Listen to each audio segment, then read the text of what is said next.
Hey, what's up? Welcome back to Tuesday Night Legacy, Modern Edition. Here's another round from the 1K. This is round 5. Sorry about the camera angle. I was working the camera this day, and just every time I set it up and walked away, the stand ended up getting kicked, and so the angle was all off. But anyways, on the left we have returning Amulet Titan player. You kind of know how this deck works. You cast Primeval Titan, you win off of lands. True. And on the right, we have returning Enchantress player.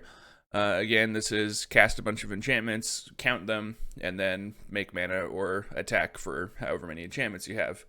I think my analysis of this matchup would have to be that Enchantress is a main deck Blood Moon deck. I don't think they have like Ghostly Prison effects in the deck anymore, but they do have Solitary Confinement, which is pretty difficult for a combat damage / damage based deck to be able to deal with. So I think that Solitary Confinement and Blood Moon being in play is going to cause problems for the Amulet Titan player, and if the Amulet Titan player is able to answer them, then they will be able to prosper. So we'll move into game 1 and see how it goes. Amulet Titan on the play, both players keeping 7. There's Grazer into Valakut, and Enchantress will Utopia Sprawl up a forest. The glare's too bad. I can't see what it says. Probably white, though, if I had to guess. Alright, Cavern. Naming, who knows? Because it's casting an Explorer with colorless mana. There's a bounce land picking up the Cavern. It wasn't relevant, whatever it was naming.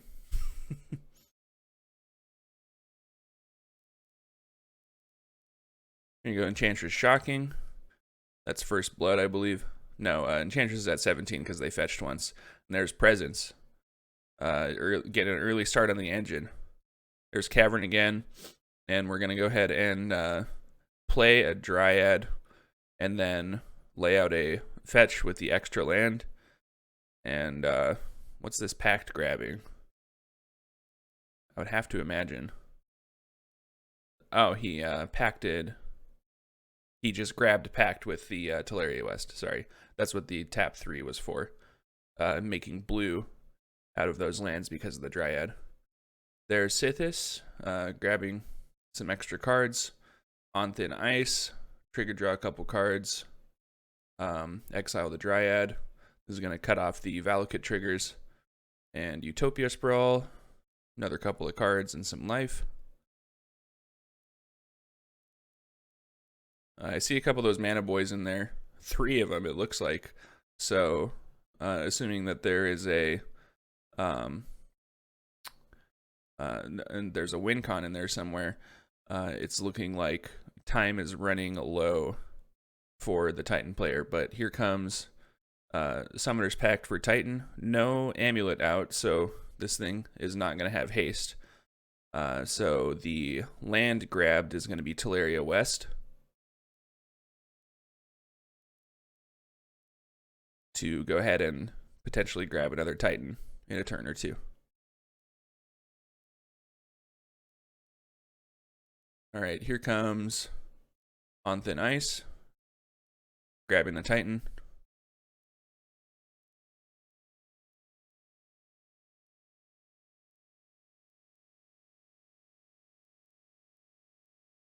And then this is going to be, that one's Abundant Growth, I think. Draw a couple cards. Here comes Sterling Grove. So now everything other than the Sterling Grove has Shroud. And then there's the Mana Guy, which is going to tap for a pretty absurd amount. So I assume next turn is going to be the Enchantress player making a pretty insurmountable board state and winning the game. And especially given the fact that Titan has to pay for a Pact trigger on his upkeep, I am doubtful that this one's going to go to Titan. And yeah, he goes ahead and scoops it up. And we'll move into game 2. Titan on the play again. And hey, look at that. An Amulet. On turn 1. It's a bold new world. Whoa, that was a fetch from Enchantress, and then an immediate second amulet played. So we have 2 amulets out. This is turn 3 kill territory. You got to be super worried when you start a 3rd amulet. Incredible. Yeah, feast or famine on these amulets for this particular Titan player. I think these are the first ones we've seen played and actually stick. But no Titan yet. There's just a Dismember to get rid of the mana guy.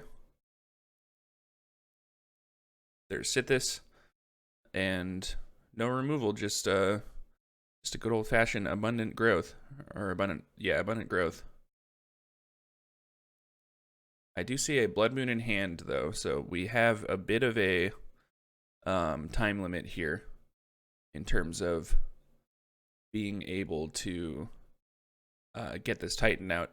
I guess it was just a keep of 2 or 3 amulets, hoping to draw like 1 bounce land, but wasn't able to find it, is what it seems to be. And there's a presence, so just getting the engine going. Utopia Sprawl. Yeah, just drawing a bunch of cards.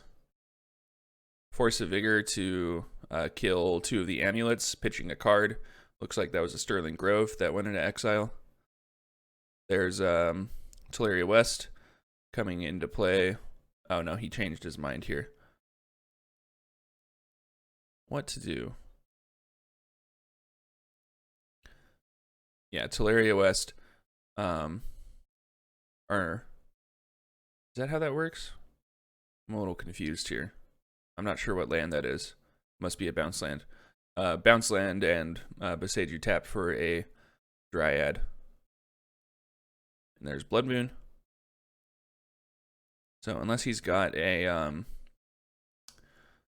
some sort of a Beseiju or a Force of Vigor or something along those lines, this is going to be difficult to get out of, especially given that Sterling Grove. So there's going to have to be at least 1 enchantment removal played before targeting the Blood Moon.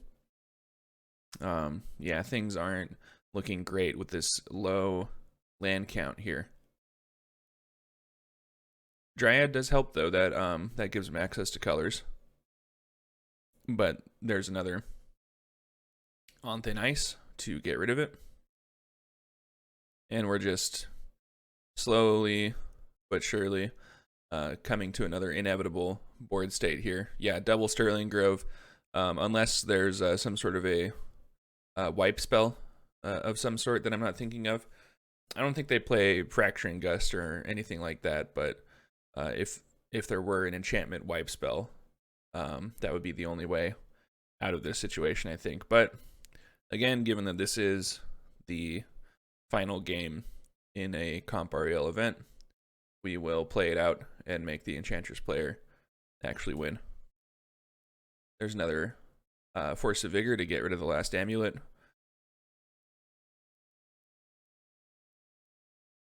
And if nothing else, the Sithis attacking can get there. But here comes a Engineered Explosives on X = 1, and both of those Dryads come back into play after destroying the on thin ices. There's Destiny Spinner, which is, of course, a win condition.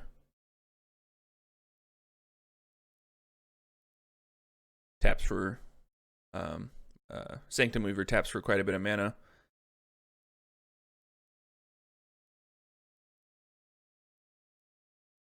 That's an on thin ice. Get rid of 1 of the Dryads. Draw a couple cards, of course. There's a Banishing Light. Get rid of the other Dryad. Draw a couple cards.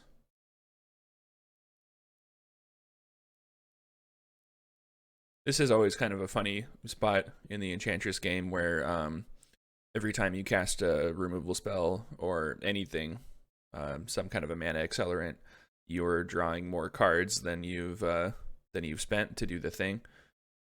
So you're going to discard every turn, effectively, until you win the game because of all these Enchantress effects.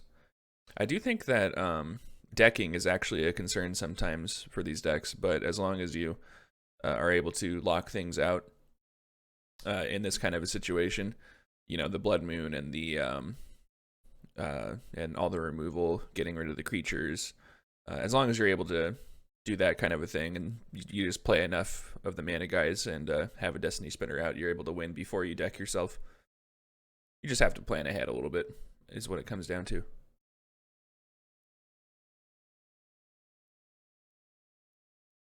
Yeah, again, I don't think I can't think of a card that Amulet would play that would get him out of this, but we'll see where it goes. Yeah, there it is. Okay. Well, that was 2-0 for Enchantress against Amulet Titan. That's round 5 in the books. Next time will be round 6. If I recall correctly, I think that's Team of Rhinos versus Murktide. But yeah, thank you again to Spellhold for letting us record. They got a new location. I'm sure you've heard already, but check it out if you're local. Have a good one.